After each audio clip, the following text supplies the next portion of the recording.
Pic et pic et collégramme. Un conte de Marie Colmont.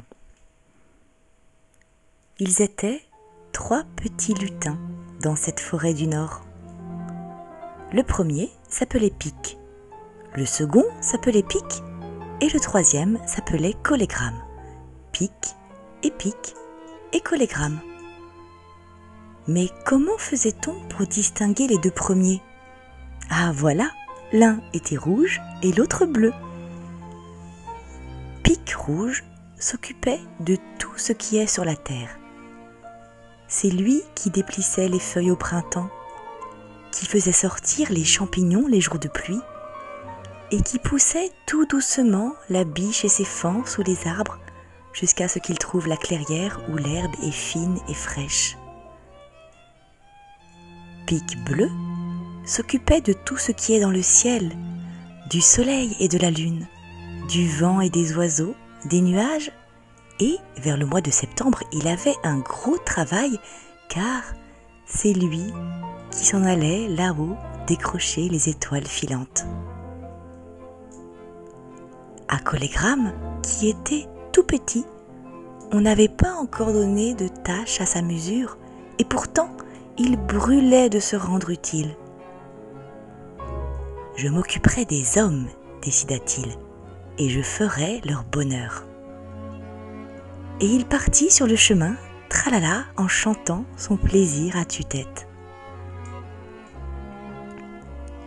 Près de la source était une belle jeune fille.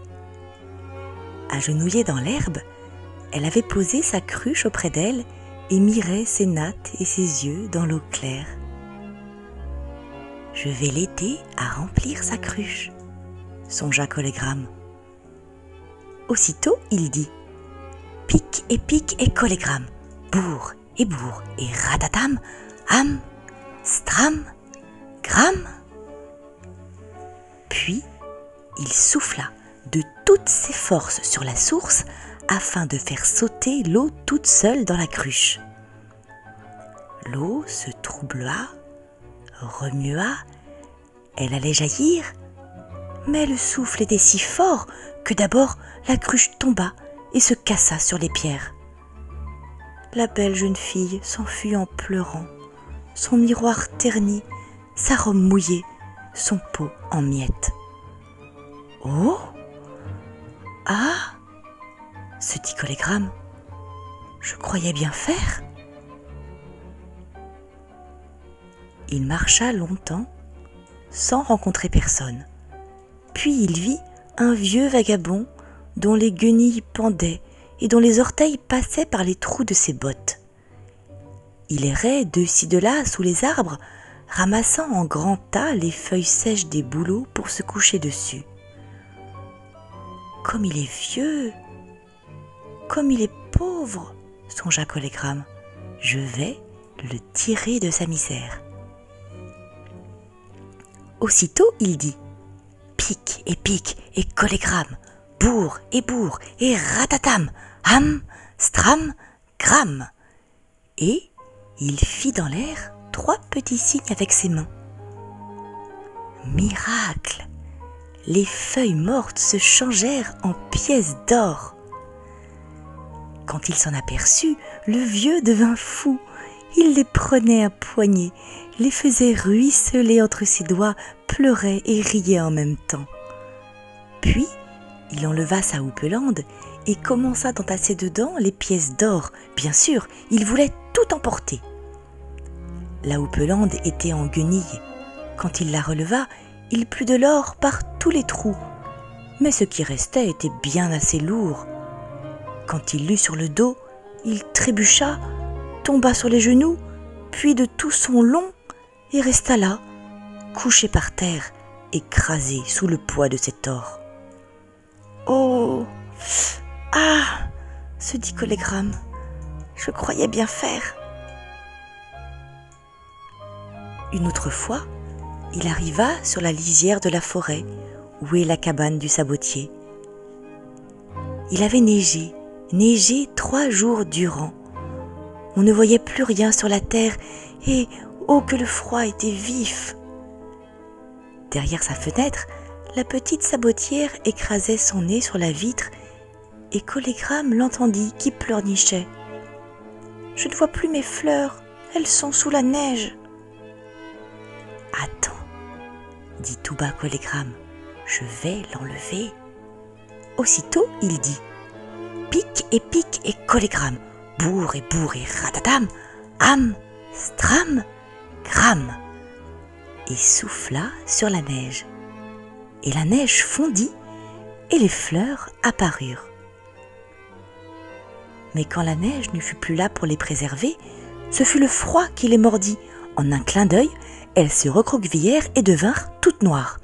« Hi !» piaillait maintenant la sabotière. « Mes fleurs sont gelées, mes fleurs sont mortes !»« Oh ! Ah !» se dit Collégramme. « Je croyais bien faire. » Et ce fut ainsi, chaque fois. Quand il soufflait dans la cheminée pour attiser le feu, il se trouvait que la meunière voulait juste un petit peu de braise pour mijoter sa soupe, et la soupe brûlait sur les flammes trop vives. Et quand il soulevait un fagot sur le dos d'un bûcheron, le bûcheron perdait l'équilibre et culbutait jambe par-dessus tête. Cela finit par se savoir. Chaque fois qu'il leur arrivait un ennui, les gens des hameaux criaient « Ouh, ouh, c'est Collégramme, ouh, Collégramme !» Alors, Collégramme s'en alla tout au fond de la forêt et se mit à pleurer. Qu'allait-il faire maintenant, puisque toutes ses entreprises tournaient mal ? Un si petit Collégramme qui pleure dans une si grande forêt, cela fait pitié, n'est-ce pas ? La forêt eut pitié en effet.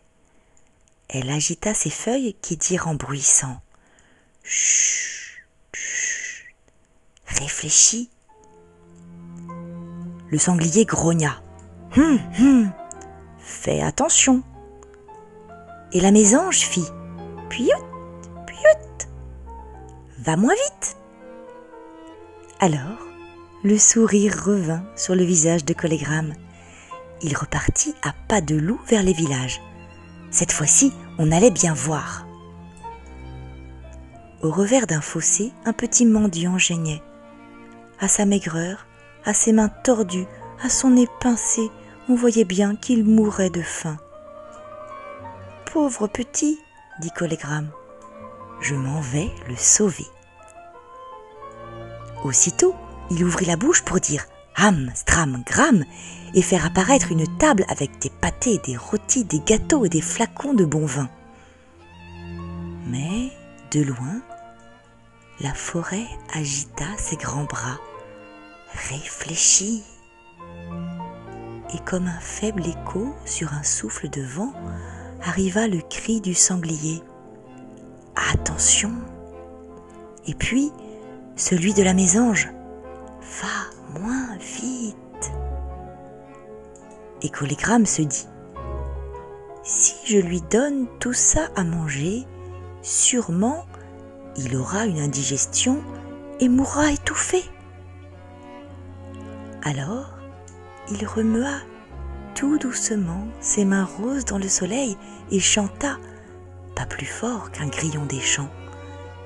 Pique et Collégramme, bourre et ratatam, am, stram, gram. Et la rosée des fleurs se changea en miel qui coula doucement dans la bouche du pauvret.